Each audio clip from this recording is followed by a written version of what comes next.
अकेला प्रदेश है जहां पर स्क्वायर मीटर जो हमारा डेंसिटी ऑफ पॉपुलेशन है वो सबसे ज्यादा है।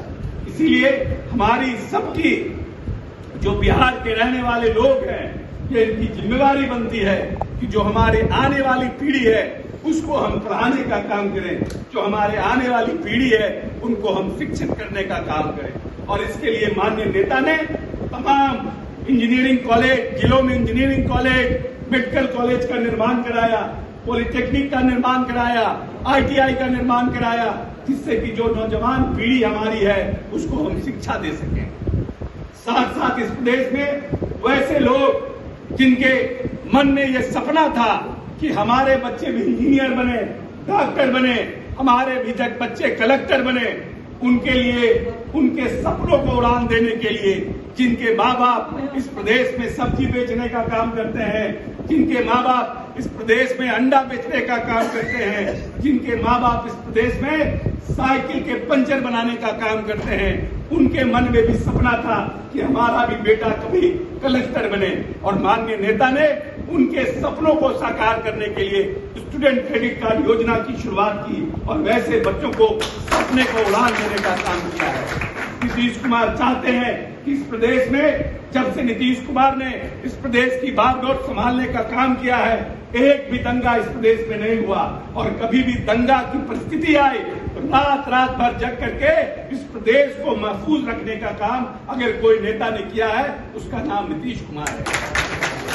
हम आप लोगों से ये कहने आए हैं कि भारतीय जनता पार्टी के लोग इस प्रदेश में दोबारा वो जो अंग्रेजों का काम था, जब अंग्रेज के ऊपर बहुत दबाव पड़ा हमारे क्रांतिकारियों का, तो अंग्रेजों ने इस देश में फूट डालो और शासन करो, हिंदू और मुसलमानों को लड़ाई लड़ा करके सत्ता पर काबिज रहने का काम किया है। उसी तरह से भारतीय जनता पार्टी के लोग भी इस प्रदेश में सत्ता पर काबिज रहने के लिए आपस के भाईचारा को मिटाने का काम कर रहे हैं। इसीलिए ये आपकी ज्यादा जवाबदेही है, हिंदुओं से ज्यादा मुसलमानों की जवाबदेही है कि आप इस तरह के विदंगड़े में जो नौजवान हमारे हैं, जो नौजवान लोग हमारे हैं, उनको इस तरह के विदंगड़ा से दूर रहने का काम कीजिए। और वैसे जो लोग, जो राजनीतिक दल के लोग जो भारतीय जनता पार्टी के एजेंट बन करके इस देश में राजनीति कर रहे हैं और आते हैं और आपके पास बड़े बड़े शेरवानी और बड़ा बड़ा बिरयानी खा करके आपको भाषण देते हैं, उनसे भी सावधान रहने की जरूरत है, क्योंकि वो आपके शुभचिंतक नहीं है।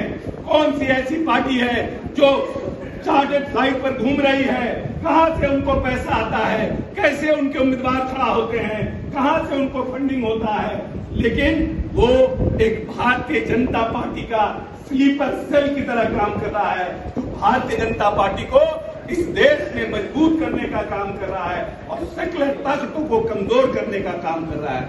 वैसे लोगों से भी आपको चिन्हित करके, वैसे लोगों को भी से भी आपको सावधान रहने की जरूरत है। जो लोग इस प्रदेश में, क्या कारण है कि जहां मिनॉरिटी की जनसंख्या ज्यादा है वहां पर वो उम्मीदवार खड़ा करता है और बोलता तो भारतीय जनता पार्टी के खिलाफ है, लेकिन उम्मीदवार खड़ा करता है सेक्युलर वोटों के बंटवारा के लिए। क्या हुआ गोपालगंज में, कितने वोटों से हम हार गए गोपालगंज की सीट को? क्या हुआ कुर्नी में, कितने वोटों से हम हार गए कुर्नी की बाई इलेक्शन को, और कितना वोट उस पार्टी के उम्मीदवार को आया? ये देखने का काम है कि अगला क्या कहता है।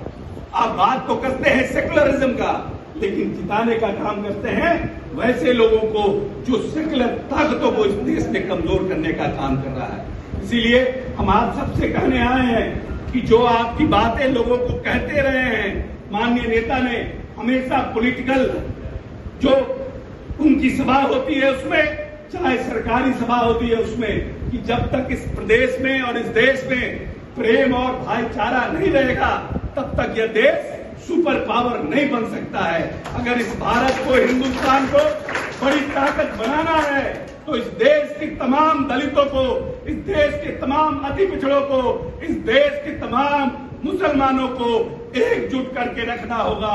और एकजुट करके रखने के बाद ही यह देश आने वाले समय में 21वीं सदी का हिंदुस्तान बन सकता है। हमारे सनातन, जब हम लोग छोटे बच्चे थे और सत्यनारायण भगवान की पूजा हुआ करती थी घर में, तो पंडित जी जो आते थे पूजा करने के लिए तो वो नारा देते थे, आरती के बाद कहते थे धर्म की जय हो, अधर्म का नाश हो। कभी नहीं कहते थे सनातन धर्म की जय हो, बोलते थे धर्म की जय हो, अधर्म का नाश हो, प्राणियों में सद्भावना हो। मतलब जिस जीव जंतु में प्राणी है, चाहे वह पक्षी हो, पशु हो, सब में सद्भावना हो। कभी नहीं कहा कि हिंदुओं में सद्भावना हो। वो कहते रहे कि प्राणियों में सद्भावना हो और विश्व का कल्याण हो। सनातन धर्म में कभी नहीं कहा गया कि हिंदुस्तान का कल्याण हो। इसीलिए जो पाखंडी हिंदू मुसलमानों के बीच में बिदंगड़ा खड़ा करता है, उनको भी चिन्हित करने का काम कीजिए, उनको भी बेनकाब करने का काम कीजिए। यह देश गंगा जमुनी संस्कृति से आगे बढ़ा है और आने वाले समय में भी उन्हीं संस्कृति से आगे बढ़ेगा। इसलिए प्यार और भाईचारा को देश में और विदेश में बना के रखिए और वैसे ठपोसंखी लोगों को चिन्हित कीजिए राजनीति में, सामाजिक क्षेत्रों में, और उनका पूर्णतः बहिष्कार कीजिए। और आप मुसलमान भाइयों से हम आग्रह करने आए हैं कि आप इस भाईचारा और मिल्लत के लिए आप आगे बढ़िए और हिंदुओं को गले लगाने का काम कीजिए, तब यह देश एक होने का काम करेगा। बहुत बहुत धन्यवाद।